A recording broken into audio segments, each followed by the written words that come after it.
Mimi nataka kuongea lugha ya Kiswahili ili wale watu wa media wanipate na kila mtu anipate. Sisi kama serikali ya county hatuwezi ruhusu mtu yeyote aingie kwa hii shamba. Na tunaomba deputy governor, kwa sababu yuko hapa kwa niaba ya governor wetu Mheshimiwa Simba Arati, alete tractors zifanye cleaning hapa. Serikali yetu ilete mabati, kila kitu. Sasa hivi yule ambaye alikuwa hapa wajenge saa hii hizo nyumba. Hakuna mtu anatoka hapa, kila mtu asimame mahali alikuwa. Tuanze kujenga hizo nyumba. Aturuhusu mtu yeyote kuingia kwa hii shamba.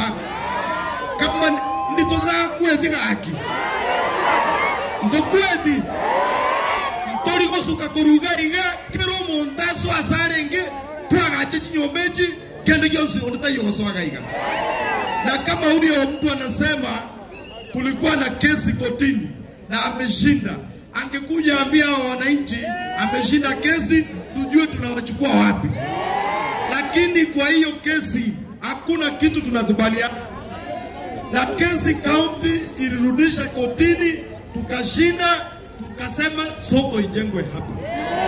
Igomwa montondi kwesta hiyo chake kubere mubono kwechiro. Igato skoma deputy governor akwa on behalf of governor wetu.